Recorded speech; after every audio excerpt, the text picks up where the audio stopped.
సుస్వాగతం. Welcome to dear subject. ఈ chapter class 6th ఎన్సీఆర్టీలో last one, chapter 11 buildings, paintings and books. ఈ మూడింటి గురించి డిస్కస్ చేస్తాము. బిల్డింగ్స్లో pillars, stupas, temple architecture and rock buildings గురించి డిస్కస్ చేస్తాము.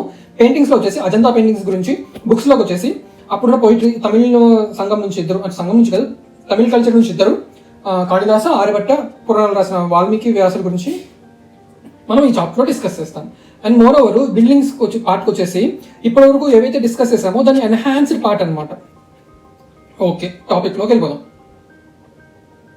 ఆల్రెడీ చెప్పినట్టు బిల్డింగ్స్ పార్ట్లో పిల్లర్స్, స్తూపాస్, టెంపుల్స్, రాక్ బిల్డింగ్స్ గురించి డిస్కస్ చేసాం.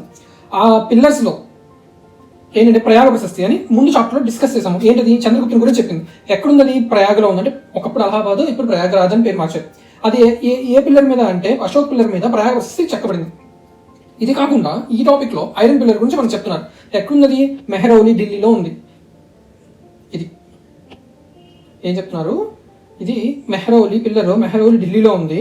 అలాగే 7.2 మీటర్ల ఎత్తు, అదేవిధంగా ఇది 3 టన్నుల బరువు ఉందని చెప్తున్నారు. 1500 సంవత్సరాల క్రిందటి దాన్ని. 1500 సంవత్సరాల కిందట ఎప్పుడు? 2000 సంవత్సరాన్ని బేస్ చేసుకున్నప్పుడు 1500 సంవత్సరం కిందట అనమాట. అంటే దాదాపుగా 500 సంవత్సరాలు క్రీస్తు శకంలోది అని అర్థం. ఓకే, అయితే ఇన్ డీటెయిల్గా వెళ్దాం. ఇక్కడ ఈ టెక్స్ట్ బుక్లో ఇవ్వలేదు, మనం ఇన్ డీటెయిల్గా వెళ్దాం. తుప్పు పట్టలేదు. తుప్పు ఎందుకు పడుతుంది? వాటర్ వేపర్స్ ఎయిర్ మాయిశ్చర్తో కలిసి ఉన్న ఆక్సిజన్ ఇనుముతో చర్య జరగడం వల్ల తుప్పు పడుతుంది, అది రస్ట్. కానీ ఈ ఐరన్ పిల్లర్కి ఇప్పటివరకు తుప్పు పట్టలేదు. అంటే అప్పటి ప్రజలకి మెటలర్జీ గురించి తెలుసు. అంటే మెటల్స్ ఏ రియాక్షన్స్ ఎలా మెటలర్జీ గురించి తెలుసు అనమాట. ఇంకేం చెప్తున్నారు ఈ టాపిక్లో అంటే Harappans belongs to bronze age అంటారు. అంటే ఏంటి? ఇక్కడ అర్థం ఏంటంటే హరప్పన్ పీపుల్ బ్రాంజ్ని బాగా వాడారు. బ్రాంజ్ అనేది డైరెక్ట్గా దొరుకుతుందా? దొరకదు. కానీ ఎలా దొరుకుతుంది? కాపర్ ప్లస్ టిన్ మిక్స్ చేసినప్పుడు బ్రాంజ్ వస్తుంది. సో అంటే వాళ్ళకి మెటలర్జీ గురించి తెలిసి క్లియర్గా ఇక్కడ మనకి చెప్తున్నారనమాట. మనకి ఆల్రెడీ చాప్టర్ 4లో డిస్కస్ చేసాము.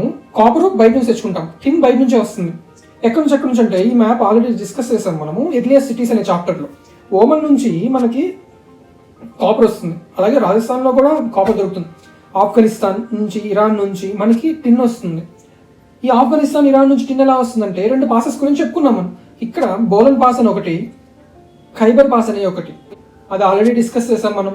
సో మళ్ళీ ఏంటంటే ఒక ఐడియా ఉంటుంది అని చెప్పేసి ఉద్దేశంతో మనకి ఇక్కడ అయ్యే మ్యాప్లు ఇక్కడ సేమ్ అక్కడ కాపీ పేస్ట్ చేసి చేయడం జరిగింది.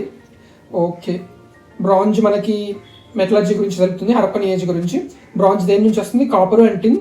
కాపర్ ఓమన్, రాజస్థాన్ నుంచి మనం తీసుకునే వాళ్ళు. హరప్పన్ ప్రజలు పర్టికులర్గా టిన్ ఆఫ్ఘనిస్తాన్, ఇరాన్ నుంచి ఇంపోర్ట్ చేసుకునేవాళ్ళు. ఇరాన్ ఇక్కడ ఉందండి, ఆఫ్ఘనిస్తాన్ ఇక్కడ ఉంది. పిల్లర్స్ తర్వాత స్తూపాస్ గురించి డిస్కస్ చేశారు. స్తూపాస్కి వెళ్ళబోయే ముందు టెంపుల్స్ గురించి మనం ఇక్కడే క్లియర్గా ఎక్స్ప్లెయిన్ చేస్తాను. ఈ ఎన్సీఆర్టీ బుక్లో టెంపుల్స్ ఇన్ డీటెయిల్గా ఇవ్వలేదు. కానీ నార్త్ రీజియన్ టెంపుల్ ఆర్కిటెక్చర్కి, ద్రవిడియన్ టెంపుల్ ఆర్కిటెక్చర్కి ఉన్న డిఫరెన్సెస్ ఇలా ఉంటే క్లియర్గా అర్థమవుతుందనే ఉద్దేశంతో మీకు ఇది నేను డ్రా చేసి ఇవ్వడం జరుగుతుంది. ఓకే, అక్కడ గర్భగృహ శిఖర, అంటే ఇది ఏదైతే గర్భగృహ పైన ఉందో ఇది శిఖర. ఈ గర్భగృహానికి ఫ్లాగ్కి మధ్యలో అమాలక. మనకి ఇక్కడ కలసం ఉంటుందండి, కలసం స్ట్రక్చర్లో ఉంటుంది. ఇది మండపం అనమాట, అసెంబ్లీ హాల్ టైప్ మండపం. ఈ మెట్లు ఏదైతే ఉందో, లేదంటే ఈ బేస్మెంట్ పైన ఏదైతే ఉందో, బేస్మెంట్ అధిష్టానం అంటారండి గుడి యొక్క బేస్మెంట్ని. దానిపైన గుడి కింద అంటే ఈ రెండింటికి మధ్యలో ఉన్న ప్లేస్ని జగతి ప్లాట్ఫామ్ అంటారు. అంటే ఇక్కడ ప్రదర్శనలు చేస్తారు. ఇక సౌత్కి వచ్చేసి మెయిన్ డిఫరెన్స్, సౌత్లో నార్త్ టెంపుల్కి మనకి సేమ్ గర్భగృహ, శిఖర. ఇంకొక మాట, ఈ శిఖరని నార్త్లో విమాన అని కూడా అంటారు. ఇది శిఖర. మనకి అంతరాలయం అనే కాన్సెప్ట్ కూడా ఉంది. ఇది కలశం. ఇక్కడ మండపాన్ని మహామండపం అంటారు సౌత్లో. మనకి శివాలయంలో నంది పర్టికులర్గా ఉంటుంది. ధ్వజస్తంభం, గోపురం మనకి ఎక్స్ట్రా అనమాట ద్రవిడియన్ ఆర్కిటెక్చర్లో. అలాగే విశారా అని ఇంకొక టెంపుల్ ఆర్కిటెక్చర్ ఉంది, అది కూడా సదరుంది.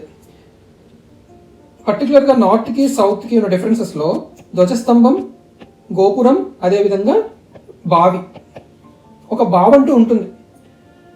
నార్త్లో ఆ కల్చర్ ఉంటుంది. ఇది టెంపుల్ ఆర్కిటెక్చర్ గురించి సింపుల్గా అండ్ చాలా క్లియర్గా ఉంటుందంటే మీకు పిక్టోరియల్ వేలో అర్థం కావడం కోసం మనం ఇలా తీసుకోవడం జరిగింది. మీకు ఒకసారి చూసి తెలుస్తుంది ఏ డిఫరెన్స్ ఉన్నది. గర్భగృహం అక్కడ ఉంది, ఇక్కడ ఉంది. మూర్తి ఉంటుంది, ప్రధాన మూర్తి ఉంటుంది. ఇది శిఖర, మనకైతే నార్త్లో విమాన అంటారు. ఇక్కడ మనకి కలశ. వాళ్ళకి ఫ్లాగ్కి మధ్యలో ఈ బ్లాక్ కలర్ ఉందో అది అమలక అంటారు. మనకు కూడా కొన్ని టెంపుల్స్లో ఉంది. అక్కడ ఇక్కడ లేని మండపము. అక్కడ మండపంతో పాటుగా మనకు అంతరాలయం ఉంటుంది, అక్కడ అలాంటి కల్చర్ లేదు. అదేవిధంగా ఈశ్వర టెంపుల్ నంది స్పెషల్ మనకి ఇక్కడ ధ్వజస్తంభం ఉంటుంది, గాలిగోపురం ఉంటుంది, అదేవిధంగా బావి కూడా ఉంటుంది మనకి. ఓకే, టెంపుల్ ఆర్కిటెక్చర్ దీంతో అయిపోయింది సింపుల్గా. ఫర్దర్ చాప్టర్స్లో మళ్ళీ వస్తుంది, మళ్ళీ మనం డిస్కస్ చేద్దాము. స్తూపాస్ గురించి వీడియో ఇచ్చాడు ఇక్కడ, ఎన్సీఆర్టీ టెక్స్ట్ బుక్లో స్తూపాస్ గురించి ఏం డిస్కస్ చేశారు. స్తూపాస్ అంటే the word stupa means a mount, ఒక మట్టి తిప్ప. ఈ మట్టి తిప్పలో ఏముంటుంది అంటే స్మాల్ బాక్స్ ఉంటుంది అనమాట. ఆ బాక్స్ ఏంటి, హార్ట్ ఆఫ్ ది స్తూప. ఇక్కడ కానీ ఉంటుంది. ఈ స్మాల్ బాక్స్లో ఏమి ఉంటాయి, body remains such as the teeth, bone, ashes of Buddha or his followers. అంటే ఈ స్తూపాస్ బుద్ధులకి చాలా ప్రత్యేకమైనవి. ఎందుకని, అందులో body remains of Buddha or his followers ఉంటాయి కాబట్టి. దానిని ఏమని పిలుస్తారు వీళ్ళు, రెలిక్ క్యాస్కెట్ అంటారు. Relic casket important. సరే, ఈ స్తూపాస్ కూడా ప్రదక్షిణ పాత ఉంటుంది. ప్రదక్షిణం అంటే ప్రదక్షిణం చేసేది అనమాట. ఈ స్తూపాస్ చుట్టూ ప్రదక్షిణం చేస్తారు. ఎలా చేస్తారు, క్లాక్ వైజ్ డైరెక్షన్లో చేస్తారు. ఇవి 2000 సంవత్సరాల కిందట ఏర్పడ్డాయని చెప్తున్నారు. సో ఇక్కడ పిక్టోరియల్లో మనకు చూపిస్తున్నది సాంచిలోని స్తూపం అనమాట, మధ్యప్రదేశ్. ఎక్కడ ఉంది, సాంచి మధ్యప్రదేశ్లో ఉంది. సాంచి స్తూపం. అమరావతి కూడా ఉంటుంది. మన అమరావతి కూడా 2000 సంవత్సరాల కిందటే స్టార్ట్ అయిందని టైం లైన్ చెప్పడం జరిగింది. మళ్ళీ దాని గురించి లాస్ట్లో డిస్కస్ చేస్తాను, టైం లైన్స్ గురించి. మహాబలిపురంలో మోనోలిథిక్ టెంపుల్ ఉంది. అంటే each of these was carved out of huge and single piece of stone. ఏది మహాబలిపురంలో ఉన్నది, అందుకే దీనికి మోనోలిథిక్ టెంపుల్ అంటారు. ఇది ఎర్లీ టెంపుల్స్ అనమాట. ఎక్కడిది, ఉత్తరప్రదేశ్లో. ఇందాక మనం సాంచి ఎక్కడుందని చెప్పుకున్నాము, మధ్యప్రదేశ్లో. ఇది ఎక్కడిది, ఉత్తరప్రదేశ్లో. మ్యాప్లో రెండు, మన మ్యాప్ ఇలా అనుకుంటే ఇది మధ్యప్రదేశ్ అయితే ఇది ఉత్తరప్రదేశ్. ఇప్పుడంటే మనం డిస్టింగ్విష్ చేసుకున్నాం కాబట్టి, కానీ అప్పుడంతా ఒకే రాజ్యం కింద ఉండేది. So early temple at Bhitargaon, Uttar Pradesh అనమాట. ఇక్కడ ఏం చెప్తున్నారు, made of baked brick and stone. ఈ టెంపుల్ బేక్డ్ బ్రిక్ అండ్ స్టోన్తో తయారు చేశారు, కట్టారనమాట. ఇక్కడ కూడా చూడండి శిఖరము, ఇది లోపల గర్భగృహ, బేస్మెంట్, ప్లాట్ఫామ్ జగతి అని కూడా అంటారు. ఇది ఆల్రెడీ చెప్పాను, మోనోలిథిక్ అని. శిఖర, ఇది శిఖర. దీనికి ఎక్స్టెన్షన్గా మండపాస్ ఉండేవి, వేర్ పీపుల్ కుడ్ అసెంబుల్. ఇది ఐహోల్ యొక్క దుర్గామాత టెంపుల్, చాలా చాలా ఇంపార్టెంట్. ద్రవిడియన్ కల్చర్ ఇక్కడ నుంచి స్టార్ట్ అయింది. ఇది ప్రదక్షిణ చేసే పాత్. ఇక్కడ ఇంకా క్లియర్ తెలుస్తుంది, శిఖర టచ్. ఇది మహామండపం, ఇక్కడ బేస్మెంట్. ఇది జగత్ అంటే ప్లాట్ఫామ్ అనమాట. Next rock buildings. జైనులు, బుద్ధిస్టులు, మాంగ్స్, మర్చెంట్స్ ఒక ప్లేస్ నుంచి ఇంకో ప్లేస్ ట్రావెల్ చేస్తూ ఉండేవాళ్ళు. వర్షాకాలంలో వాళ్ళకి ఇబ్బంది అవుతూ ఉండేది.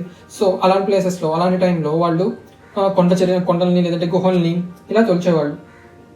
దీనికి ఎవరు డబ్బులు ఇచ్చేవాళ్ళు, ఖర్చు అవుతుంది కదా. సో అప్పటి రాజులు కానీ, పెద్ద పెద్ద మర్చెంట్స్ కానీ అలాంటి వాళ్ళు ఇచ్చేవాళ్ళు అనమాట. Kings and queens probably spend money from the treasury to pay the crafts persons.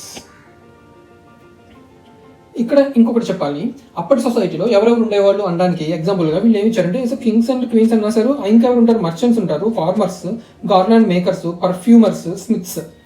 డైరెక్ట్గా ఇలా దింపకపోయినా అప్పటి సొసైటీలో ఎవరెవరు ఉండేవాళ్ళు అని అడిగితే మర్చెంట్స్ ఉంటారు మనకు తెలుసు, ఫార్మర్స్, గార్లాండ్ మేకర్స్, స్మిత్స్. మనం ఓకే ఎలిమినేట్ పద్ధతిలో ఎలిమినేట్ చేయడమో లేదంటే గెస్ట్ చేయడమో చేయొచ్చు, కానీ పర్ఫ్యూమర్స్ అనేది ఉంటారు అని మనం గెస్ట్, అంటే ఇది ఇక్కడ చదవకపోతే ఊహించడం కష్టం. సో ఇలాంటివి మనకి చాలా ఇంపార్టెంట్. నెక్స్ట్ పెయింటింగ్స్ గురించి చెప్పడం జరిగింది. ఈ పర్టికులర్ టాపిక్లో మనకు ఉపయోగపడే రెండు ఏంటి, ఈ పెయింటింగ్స్ లైట్ ఆఫ్ టార్చ్ లైట్లోనే వేశారు. రెండు colours made of plants and minerals. ఈ రెండు పాయింట్లే తర్వాత వచ్చే చాప్టర్స్లో మనకి ఇన్ డీటెయిల్గా ఈ అజంతా అండ్ ఎలోరా కేవ్స్ గురించి, ఆ పెయింటింగ్స్ గురించి వస్తుంది. ఇందులో గుర్తుపెట్టుకోవాల్సింది ఏంటంటే, ఇలాంటి టాపిక్ ఎప్పుడైనా వస్తే picture and location match the ఫాలోయింగ్లో అడిగాడు. ఇక్కడ అంత డీటెయిల్గా లేదు కాబట్టి దాన్ని డిస్కస్ చేయట్లేదు. ఫర్ ఫ్యూచర్ టాపిక్స్లో ఎప్పుడైనా వస్తే పిక్చర్ అండ్ లొకేషన్ గురించి ఆ మ్యాచ్ ద ఫాలోయింగ్ ఏదైతే నేను చూసానో అది మీకు అక్కడ చెప్తాను. ఈ చాప్టర్లో మనకి ఇంకో టాపిక్ మిగిలిపోయింది, బుక్స్ అండ్ పోయిట్స్ గురించి. అది పార్ట్ 2లో కంటిన్యూ చేద్దాము. Thanks for watching. నచ్చితే లైక్ చేయండి, షేర్ చేయండి, సబ్స్క్రైబ్ చేయండి. Dear subject. Thank you.